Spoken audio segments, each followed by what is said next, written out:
Right, a little update on the Cool Shoe project. This is the idea that we're going to try and cool the base of a shoe using a peltier cooler. There's a little tiny peltier there, the C meaning cool, the hot sides underneath with a copper heatsink in it, fitted to a very cheap pair of sort of poolside flip-flops, a whole £6 English.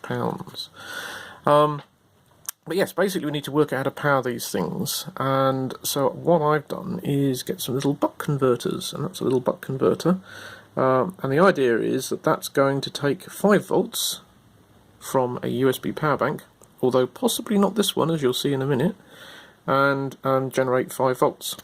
Generate 1.5 volts, because that's what we need for the actual peltier service that's over there.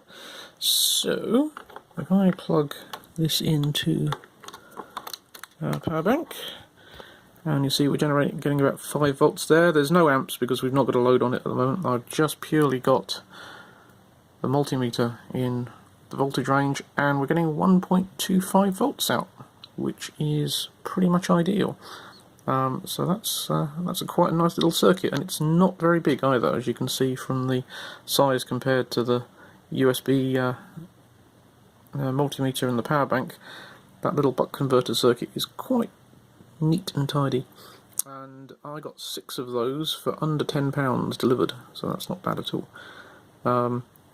Now, if I pause this video for a minute, I will then do one with the peltier service connected, and we will see a small problem. Okay, second video on the peltier cooler. There we go, have our shoe with the peltier cooler in it, and you can see that we have a connection now that comes around here into the buck converter, and then through the USB multimeter into the power bank. Now the thing is, this power bank, I don't know whether we can see it, is 1 amp, 5 volts, 1 amp. It's only a cheap one from Poundland, as you can see there. But this means that this one isn't going to be able to generate as much power as we need for the peltier, as you will see in a moment. 1.53 amps, and then it'll get very unhappy in a minute.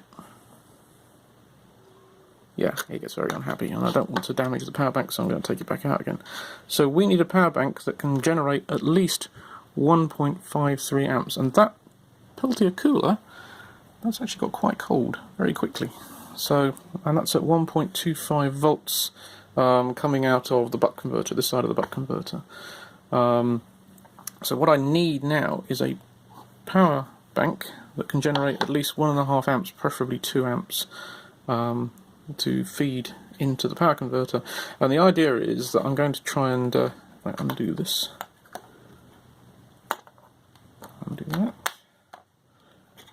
Take this off. What I want to do is actually mount the buck converter on the shoe directly, and then I will solder those cables onto the end of the buck converter, and then we can have a USB powered shoe, and that can either be plugged in directly into a 2 amp wall wart, or we can get a 2 amp USB power bank. And I don't think we're going to need to use it very often. I mean, I think it'll be a case of have a push button so that you can give a little blast of cool to the base of the foot, because it gets very cold very quickly. So it's quite efficient. So, but anyway, that's where we're at now.